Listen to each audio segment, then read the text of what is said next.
ನಮಸ್ಕಾರ ವೀಕ್ಷಕರೇ. ತಮಿಳುನಾಡಿನಲ್ಲಿ ವಿಜಯ್ ಪಕ್ಷ 108 ಸೀಟ್ ಗಳಿಸಿ ಎಲ್ಲರನ್ನ ಅಚ್ಚರಿಗೊಳಿಸಿದೆ. ಆದರೆ ಸರ್ಕಾರ ರಚಿಸೋದಕ್ಕೆ ಮಾಡಿದ ಸರ್ಕಸ್ ಮಾತ್ರ ಅಷ್ಟಿಷ್ಟಲ್ಲ.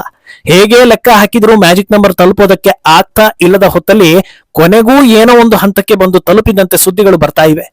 ಈಗ ಇನ್ನೊಂದು ದಿಕ್ಕಲ್ಲಿ ರಿವರ್ಸ್ ಕೌಂಟರ್ ಕೊಡೋದಕ್ಕೆ ಡಿಎಂಕೆ ಕೂಡ ಮುಂದಾಗಿತ್ತು. ದಶಕಗಳ ಕಾಲ ಶತ್ರುಗಳಂತೆ ಹೋರಾಡಿದವರು ಈಗ ಒಂದಾಗ್ತಾ ಇರೋದಕ್ಕೂ ರೆಡಿಯಾಗಿದ್ರು. ಯಾರು ಯಾರ ಜೊತೆಗೆ ಹೋಗ್ಬೋದು ಅನ್ನೋ ಲೆಕ್ಕಾಚಾರದಲ್ಲಿ ಡಿಎಂಕೆ ದಡ ತಲುಪಬಹುದು, ವಿಜಯ್ಗೆ ಶಾಕ್ ಸಿಗಬಹುದು ಅಂತಲೂ ಅನ್ನಿಸ್ಕೊಂಡಿತ್ತು. ಈ ಮಧ್ಯೆ ತಮಿಳುನಾಡಿನಲ್ಲಿ ಆಟಕ್ಕೂ ಇಲ್ಲ ಲೆಕ್ಕಕ್ಕೂ ಇಲ್ಲ ಅನ್ನೋ ರೀತಿಯಲ್ಲಿದ್ದ ಬಿಜೆಪಿ ಇಡೀ ರಾಜಕೀಯ ಚಿತ್ರಣವನ್ನ ಅಲುಗಾಡಿಸ್ತಾ ಇದೆ. ಒಂದೇ ಒಂದು ಸೀಟ್ ಗೆದ್ದಿರೋ ಬಿಜೆಪಿ ಮಾಡಿರೋ ಇಂಪ್ಯಾಕ್ಟ್ ನೋಡಿದ್ರೆ ಎಲ್ಲರಲ್ಲೂ ಅಚ್ಚರಿ ಆಗ್ತಾ ಇದೆ. ಈ ಮಧ್ಯೆ ತಮಿಳುನಾಡು ರಿಸಲ್ಟ್ ಇಂಡಿ ಒಕ್ಕೂಟದಲ್ಲೂ ಕೂಡ ಬಿರುಕನ್ನ ಮೂಡಿಸಿದ್ದು ಡಿಎಂಕೆ ಕಾಂಗ್ರೆಸ್ ವಿರುದ್ಧ ತಿರುಗಿ ಬಿದ್ದಿದೆ. ಅಖಿಲೇಶ್ ಡಿಎಂಕೆ ಬೆನ್ನಿಗೆ ನಿಂತಿದ್ದಾರೆ. ಇದೆಲ್ಲವನ್ನ ಒನ್ ಬೈ ಒನ್ ವಿವರಿಸ್ತಾ ಹೋಗ್ತೀವಿ. ಈ ವಿಡಿಯೋವನ್ನ ತಪ್ಪದೆ ಕೊನೆ ತನಕ ನೋಡಿ. ಅದಕ್ಕೂ ಮುನ್ನ ಮೀಡಿಯಾ ಮಾನ್ಸ್ಟರ್ ಚಾನೆಲ್ ಅನ್ನ ತಪ್ಪದೆ ಸಬ್ಸ್ಕ್ರೈಬ್ ಮಾಡಿ. ಎಸ್, ತಮಿಳುನಾಡು ರಾಜಕೀಯ ಇತಿಹಾಸದಲ್ಲೇ ಮೊದಲ ಬಾರಿಗೆ ಒಂದು ಕ್ರಾಂತಿಯಾಗಿದೆ. 50 ವರ್ಷದಲ್ಲಿ ಮೊದಲ ಬಾರಿಗೆ ದ್ರಾವಿಡ ಪಕ್ಷಗಳು ಸೋತಿವೆ. ಹೀಗೆ ಮೊದಲ ಬಾರಿಗೆ ಅನ್ನೋದಕ್ಕೆ ಈ ವ್ಯಾಖ್ಯಾನ ಬಂದಿದೆ. ಆದ್ರೆ ಈ ಮೊದಲುಗಳು ಇಷ್ಟಕ್ಕೆ ಮುಗಿತಾ ಇಲ್ಲ. ಮೊದಲ ಬಾರಿಗೆ ತಮಿಳುನಾಡು ರಿಸಲ್ಟ್ ಅತಂತ್ರ ಆಗಿದೆ. ಮೊದಲ ಬಾರಿಗೆ ಶಾಸಕ ಅಥವಾ ಯಾವುದೇ ಸಾಂವಿಧಾನಿಕ ಹುದ್ದೆಯ ಅನುಭವ ಇಲ್ಲದ ವ್ಯಕ್ತಿ 2 ಸೀಟ್ಗಳನ್ನ ಗೆಲ್ಲೋದಲ್ಲದೆ ಸೀದಾ ಸಿಎಂ ಹುದ್ದೆಯತ್ತ ಹೋಗಿದ್ದಾರೆ. ಮೊದಲ ಬಾರಿಗೆ ಯಾವುದೇ ಕ್ಷೇತ್ರದ ಕ್ಯಾಂಡಿಡೇಟ್ ಗಳನ್ನ ನೋಡದೆ ಜನರು ಒಬ್ಬನನ್ನ ಮಾತ್ರ ನೋಡಿಕೊಂಡು ವೋಟ್ ಒತ್ತಿದ್ದಾರೆ. ಅಷ್ಟೇ ಅಲ್ಲ, ಮೊದಲ ಬಾರಿಗೆ ಪರಸ್ಪರ ಎದುರಾಳಿಗಳಾಗಿದ್ದವರು ಮೈತ್ರಿ ಮಾಡಿಕೊಂಡು ಸರ್ಕಾರ ರಚಿಸೋದಕ್ಕೂ ಯೋಚನೆ ಮಾಡ್ತಾ ಇದ್ರು. ಅಂತಿಮವಾಗಿ ವಿಜಯ್ ಸರ್ಕಾರ ಮಾಡೋದು ಆಲ್ಮೋಸ್ಟ್ ಕನ್ಫರ್ಮ್ ಆಗಿದೆ. ಆದ್ರೆ ಯಾರೇ ಮಾಡಿದ್ರು ಅದು 5 ವರ್ಷ ಪೂರೈಸೋದಿಲ್ವೇನೋ ಅನ್ನೋ ಹಾಗೆ ಭಾಸವಾಗ್ತಾ ಇದೆ. ಸದ್ಯ ಯಾರ್ಯಾರ ಸ್ಟೇಟಸ್ ಹೇಗಿತ್ತು ಅನ್ನೋದನ್ನ ನೋಡ್ತಾ ಹೋದ್ರೆ ಸಾಕಷ್ಟು ಬಾರಿ ಗವರ್ನರ್ ಕಚೇರಿ ಬಾಗಿಲು ತಟ್ಟಿರೋ ವಿಜಯ್ ಬಹುಮತ ಸಾಬೀತುಪಡಿಸೋದಕ್ಕೆ ಹರಸಾಹಸವನ್ನ ಪಡ್ತಾ ಇದ್ರು. ಅವರ ಪಕ್ಷದ 108 ಸೀಟ್ ಜೊತೆಗೆ ಕಾಂಗ್ರೆಸ್ನ 5 ಸೀಟ್ ಸೇರಿ 113 ಸೀಟ್ ಕನ್ಫರ್ಮ್ ಅನ್ನೋ ಹಾಗಿತ್ತು. ಅದಾದ ಬಳಿಕ ಸಿಪಿಎಂ, ಇಂಡಿಯನ್ ಮುಸ್ಲಿಂ ಲೀಗ್ ಹೀಗೆ 1-2 ಸೀಟ್ ಇರೋ ಹಲವು ಪಕ್ಷಗಳು ಸೇರ್ಕೊಳ್ತೀವಿ ಅಂತ ಹೇಳ್ತಾ ಇದ್ವು. ಅವರೆಲ್ಲ ಹೇಳಿದಂತೆಯೇ ಸೇರ್ಕೊಂಡು ಕೊನೆಗೂ 118 ಜನರ ಸೈನ್ ಪಡೆಯೋದು ಆಲ್ಮೋಸ್ಟ್ ಕನ್ಫರ್ಮ್ ಆಗಿದೆ. ಅದನ್ನ ಸಬ್ಮಿಟ್ ಮಾಡಿ ಅಂತೂ ಇಂತೂ ಸಿಎಂ ಆಗಿ ವಿಜಯ್ ಪ್ರಮಾಣ ಸ್ವೀಕರಿಸುವ ಮಟ್ಟಕ್ಕೆ ಹೋಗಿ ನಿಂತಿದ್ದಾರೆ. ಆದ್ರೆ ಸಿಎಂ ಆಗಿ ಪ್ರಮಾಣ ವಚನವನ್ನ ಸ್ವೀಕರಿಸಿ ಅಧಿಕೃತವಾಗಿ ಅಧಿಕಾರ ಹಿಡಿಯೋದರ ಒಳಗೆ ಇನ್ನೇನೇನು ಹೈಡ್ರಾಮಾಗಳು ಆಗ್ಬೋದೋ ಅನ್ನೋ ನಿರೀಕ್ಷೆ ಕೂಡ ಜನರಲ್ಲಿ ಇದೆ. ಆದ್ರೆ ಈ ಗ್ಯಾಪ್ ನಲ್ಲಿ ಇನ್ನೊಂದು ದಿಕ್ಕಲ್ಲಿ ನಾವು ಕೂಡ ಸರ್ಕಾರ ಮಾಡೋದಕ್ಕೆ ರೆಡಿ ಇದ್ದೀವಿ ಅನ್ನೋದನ್ನ ಹೇಳ್ತಾ ಇದ್ದ ಡಿಎಂಕೆ ಕೂಡ ನ್ಯಾಷನಲ್ ಲೆವೆಲ್ ಅಲ್ಲಿ ಸೌಂಡ್ ಮಾಡ್ತು. ಸರಿ, ಒಂದು ವೇಳೆ ವಿಜಯ್ಗೆ ಸಾಧ್ಯ ಆಗದೆ ಇದ್ದಿದ್ರೆ ಇವರಿಗೆ ಸಾಧ್ಯ ಆಗ್ತಾ ಇತ್ತ ಅಂತ ನೋಡಿದ್ರೆ ಸದ್ಯ ಇರೋ ಪರಿಸ್ಥಿತಿಯಲ್ಲಿ ಎಡಿಎಂಕೆ ಹಾಗೂ ಡಿಎಂಕೆ ಒಂದಾದ್ರೆ ಮಾತ್ರ ಸರ್ಕಾರ ಸಾಧ್ಯ ಅನ್ನೋದು ಕನ್ಫರ್ಮ್ ಆಗಿತ್ತು. ಯಾರ್ಯಾರ ಬಲ ಎಷ್ಟಿತ್ತು ಅಂತ ನೋಡಿದ್ರೆ ಎಡಿಎಂಕೆ ಗೆದ್ದಿರೋದು 47, ಅವರ ಒಕ್ಕೂಟದಲ್ಲಿ ಪಿಎಂಕೆ 4 ಹಾಗೂ ಎಎಂಎಂಕೆ 1 ಸ್ಥಾನ ಗೆದ್ದಿದೆ. ಬಿಜೆಪಿಯ 1 ಸೀಟ್ ಇದೆ. ಆದ್ರೆ ಡಿಎಂಕೆ ಜೊತೆ ಕೈ ಜೋಡಿಸೋದಾದ್ರೆ ನಾವು ಬರೋದಿಲ್ಲ ಅಂತ ಹೇಳಿದ್ರು. ಅದರಿಂದ ಒಟ್ಟು 52 ಸೀಟ್ಗಳಿದ್ವು. ಇನ್ನೊಂದು ಕಡೆ ಡಿಎಂಕೆ ಬಲ ನೋಡಿದ್ರೆ 59, ಎಡಪಕ್ಷಗಳು 4, ಐಯುಎಂಎಲ್ 2, ಡಿಎಂಡಿಕೆ 1 ಸೀಟ್ ಸೇರಿ ಒಟ್ಟು 66 ಸೀಟ್ ಇತ್ತು. ಇದರಲ್ಲಿ ಕೈಕೊಟ್ಟಿರೋ ಕಾಂಗ್ರೆಸ್ ಹಾಗೂ ಟಿವಿಕೆಗೆ ಹೋಗೋದಕ್ಕೆ ಮನಸ್ಸು ಮಾಡ್ತಾ ಇದ್ದ ವಿಸಿಕೆಯನ್ನ ಬಿಡಲಾಗಿತ್ತು. ಇದಿಷ್ಟೇ ಜನರು ಸೇರ್ಕೊಂಡಿದ್ರು ಕರೆಕ್ಟ್ ಆಗಿ 118 ಸೀಟ್ ಆಗ್ತಾ ಇತ್ತು. ಆದ್ರೆ ಇವರಲ್ಲೇ ಒಂದಿಬ್ಬರು ಈಗ ಟಿವಿಕೆಗೆ ಸೇರ್ಕೊಳ್ಳೋದಕ್ಕೆ ಹೋಗಿದ್ರಿಂದ ಡಿಎಂಕೆ ಕನಸಿಗೆ ಭಂಗ ಬಂದಂತಾಗಿದೆ.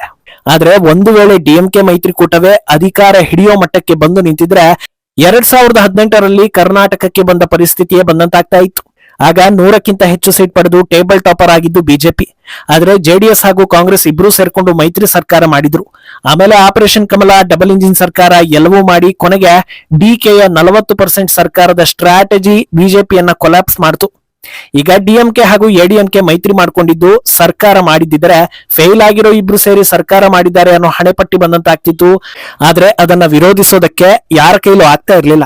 ಯಾಕಂದ್ರೆ ಸಂವಿಧಾನದಲ್ಲಿ ಬಹುಮತ ತೋರಿಸೋದಕ್ಕೆ ಹಲವಾರು ಆಪ್ಷನ್ಗಳು ಇರೋದ್ರಿಂದ ಯಾರು ಬಹುಮತ ತೋರಿಸಿದ್ರು ಅಧಿಕಾರ ಅವರದ್ದೇ ಆಗ್ತಾ ಇತ್ತು.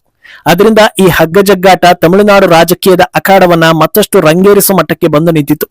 ಈಗ ಚಿಕ್ಕ ಪುಟ್ಟ ಪಕ್ಷಗಳಿಗೆ ಯಾವ ರೇಂಜ್ನಲ್ಲಿ ಡಿಮ್ಯಾಂಡ್ ಬಂದಿತ್ತು ಅಂದ್ರೆ ಸರ್ಕಾರ ಮಾಡೋದಕ್ಕೆ ಉತ್ಸಾಹ ಇಟ್ಕೊಂಡವರು ಅವರ ಎಲ್ಲಾ ಡಿಮ್ಯಾಂಡ್ಗಳಿಗೂ ಒಪ್ಪಿಕೊಳ್ಳಲೇಬೇಕು ಅನ್ನುವಂತಾಗಿತ್ತು.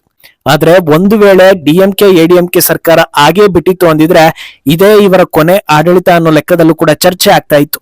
ಯಾಕಂದ್ರೆ ಇವರಿಬ್ಬರನ್ನು ತಿರಸ್ಕರಿಸಿರೋ ತಮಿಳು ಜನರು ಇವ್ರ್ಯಾರು ಬೇಡ, ಹೊಸಬರು ಬೇಕು ಅಂತಲೇ ವಿಜಯ್ಗೆ 108 ಸೀಟ್ಗಳನ್ನ ಕೊಟ್ಟಿದ್ರು. ಹೀಗಿದ್ರು ಮತ್ತೆ ಇವರೇ ಬಂದ್ರು ಅಂದ್ರೆ ಜನರ ಕೋಪ ಇನ್ನಷ್ಟು ಹೆಚ್ಚಾಗ್ತಾ ಇತ್ತು.